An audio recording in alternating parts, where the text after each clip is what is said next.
So I'm with Glenn, a big owner here in Polk County. Yeah. Now I got some questions too that I'm interested in. So you buy mobile home parks, and let's take for example this one that we were just at. Yours. You bought 55 pads. It was like 3.5, right? Something like that. Yes, 53 pads, 3.3 million. Okay, and so your play is like, so you use like a private money lender pretty much. Yes. And you pay them like 10-11%. And then your play is to like get 300 of these units. Yes. Right, with the private money, and then take it to agency loan, get it like a refinance. Yep.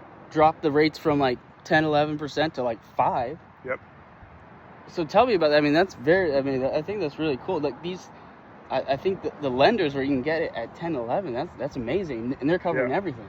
Yeah. So really, like, a lot of people are afraid of low or high interest rates, but you got to look at the cost of what you're paying for the property. And if you have private money lenders, you can be favorable to a seller because they know you're going to close. But a lot of times with seller financing, you can have maybe a lower down payment and maybe interest only for longer, so that you can cash flow it to get it stabilized to where when you go to the bank, you'll be able to get a better loan terms later.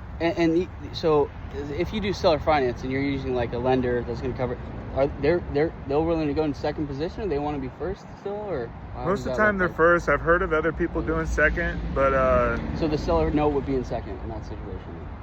I've never done a seller note in second place. Okay. It's more risk for the seller and also the bank. The bank is not going to want to see it on